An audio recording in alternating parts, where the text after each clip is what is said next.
চলতেছে।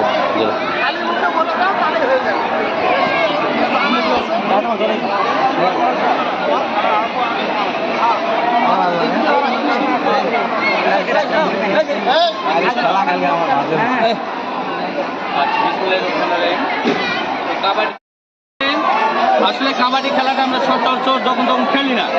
এখানে নিয়ম শৃঙ্খলা হয়তো বা সবার মনে নাও থাকতে পারে, তাই না? সুতরাং এখানে কিছু নিয়ম নীতি আছে, সেটা নির্ধারণ করবো আমি, আর তোমাদেরকে সে অনুযায়ী চলতে হবে। আচ্ছা, এই ওটা বন্ধ করো, ওটা বন্ধ করো। প্রথমে আমরা কি করব? টস। টসে যে জিতবে সে সিদ্ধান্ত নেবে সে রেড দিবে নাকি সাইড নেবে, ঠিক আছে? এটা হচ্ছে প্রথম। আর দ্বিতীয় হচ্ছে তুমি রেড দিয়ে গেলে, রেড দিয়ে তুমি মধ্য পার হয়ে গেলে, তাই না? মধ্য লাইন পার হয়ে গিয়ে ওই পাশে যে কয়েকটা তুমি চুল ধরো বা তুমি যে কোনো কাপড় স্পর্শ করো সেটা কি রাইট, ঠিক আছে? মন তোমাকে ছুঁয়েছে, ধরেছে, ঠিক আছে? আচ্ছা, এখন দেখো যে সীমানার বাইরে তোমরা যদি এখানে, আমি যদি এখানে পারি আমাকে না বলে কি সীমানার বাইরে যাও শুধু খেলার জন্য,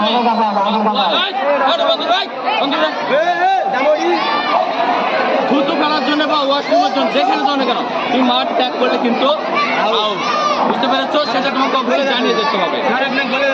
আর হচ্ছে হ্যাঁ লবি, লবি হচ্ছে দেখছো এই যে 1 মিটার ব্যাট ওই পাশে যাচ্ছে না, আর এই পাশে 1 মিটার, এটা এই মাঠের মধ্যে আমাদের খেলতে হবে। তাহলে লবিটা কেন? যখন কাউকে ছুবে তখন লবিটা আমাদের মুক্ত হবে, তখন লবি আমরা ব্যবহার করবো। আমরা যখন ছুঁয়ে দৌড় করতে পারবো, অথবা মারামারি দর্শক হচ্ছে। এখন এর মধ্যে আর একটা বিষয় কি, অনেকে দেখা যাচ্ছে কি লবি শেষ সীমানা আছে না, পার হয়ে গেছে, যাক ও যদি হাত বা পা একটাই হোক যদি ওই শেষ সীমানা যদি স্পর্শ করে থাকে তাহলে রাইট, কিন্তু যদি একবারে পার হয়ে গেছে তাহলে আউট, কিন্তু এখানে থাকলে রাইট, ঠিক আছে? আচ্ছা আচ্ছা, ক্যাট বা দম আমাদের অবশ্যই জোরে জোরে কাবাডি উচ্চারণ করতে, অন্য কোনো হাডুডু বা অন্য কোনো কথা শোনা যাবে না, ঠিক আছে? আর সেটা স্পষ্ট হতে হবে, জোরে জোরে শোনা যায়, দম ছাড়া যাবে না। আর তোমরা যখন দম দিয়ে এরকম মধ্যভাগ পার হয়ে গেছো, তোমাকে দম দিয়ে পার হতে হবে, দম ছেড়ে দিয়ে এখানে দম ছাড়লে কিন্তু আউট। আর এই পক্ষে যখন তোমাদের দম দিয়ে গেল, সে কৃতকার্য হোক বা অকৃতকার্য হোক, যখন ফেরত আসলো 5 সেকেন্ডের মধ্যে তোমাদেরকে আবার দম দিতে হবে, ঠিক আছে? আচ্ছা, আর ইচ্ছাকৃত আঘাত বা হিংস্রতা, মনে করো যে তোমাদের এখানে তোমরা ধরছো, মনে করছো যে বাইরটায় খেলতে আসছে, ধরো আমাদের খেলা স্কুলে যে বাইরটায় খেলতে আসছে, যেই একটু চাপ চোপ নিঃশ্বাস বন্ধ বা এরকম যদি করে তাকে মাঠ থেকে একদমই বহিষ্কার, সে মাঠে খেলতে পারবে, বুঝতে পেরেছো? আর হচ্ছে লোনা পয়েন্ট। লোনা পয়েন্টটা কি? দুই পক্ষ যে খেলতেছো, কোন পক্ষ যদি পর্যায়ে করে সব কয়টা আউট হয়ে যায়, আউট করছো, তাহলে যারা আউট করে দিচ্ছে, যারা আউট হয়ে গেছে তারা 2 পয়েন্ট হারাবে। অর্থাৎ যারা আউট করছে এদেরকে, তোমরা করছে এদেরকে সমস্ত আউট, তাহলে ওরা সমস্ত আবার নোট নামবে, তোমরাও নোট নামবে, কিন্তু তার জন্য তোমাদের 2 পয়েন্ট লোনা যোগ হবে তোমাদের নাম্বার, ঠিক আছে? আর বাইরের সীমানাটা বললাম যে বাইরে যদি যাও, যখন 10টা সময় তুমি যদি পার হয়েও যাও, কিন্তু একটু স্পর্শ থাকলে কিন্তু লাইনে হবে, রাইট, কিন্তু স্পর্শ সারা যদি চলে যায় তাহলে সে আউট, বুঝতে পেরেছ? ওকে, থ্যাংক ইউ। তাহলে এখন আমরা যাবো টসে, তাই না? আচ্ছা, এখানে আছে সেতু আর আছে শাপলা, 2 জন। আর আরেকটা কথা বলে রাখি, তোমাদের টিমের লিডারকে তুমি আর তুমি, তোমাদের দলের কেউ বাড়তি কথা বলতে পারবে না, জাস্ট যখন তুলতে হয় তোমরা আমাকে অভিযোগ করবে, সেটা আমরা দেখবো, অন্যান্য স্যার আছে, ঠিক আছে?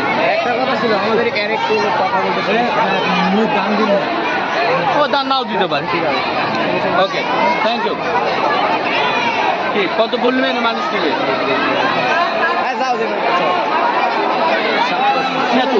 এখন তোমরা বলো, তুমি সামনে বলে এসো, হ্যাঁ এরা দিচ্ছে, তার মানে কি তোমরা এখন কি সাইড নেবে না দম দিবে? কোন সাইড নেবে বলো? এটাই নেবে, আচ্ছা, থ্যাংক ইউ। তাহলে দাও, তাহলে তোমরা দম দিবে, ঠিক আছে?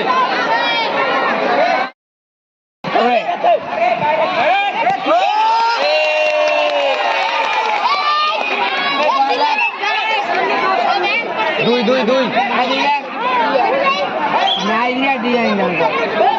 নাইজেরিয়া ক্লাস আমরা কি জিয়াদ দেখে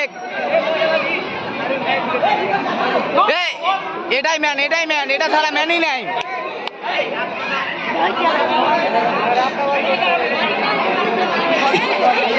এলা হবে কালি আমার বসে দেবো না এখন শিকার বাজে কি একটা ভাষা কোন ভাষা আবার একটা ভালো ভ্যাস একটা ভালো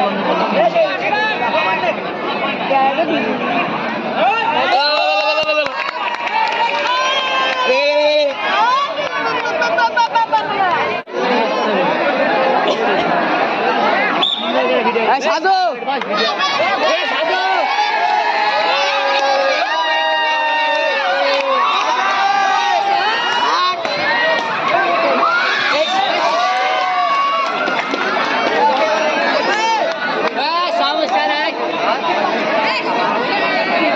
জীবন এটা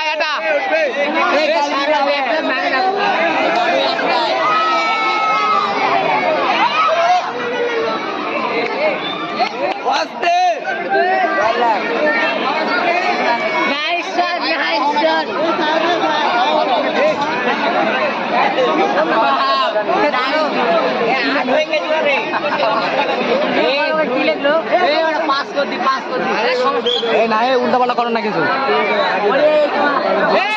বেটা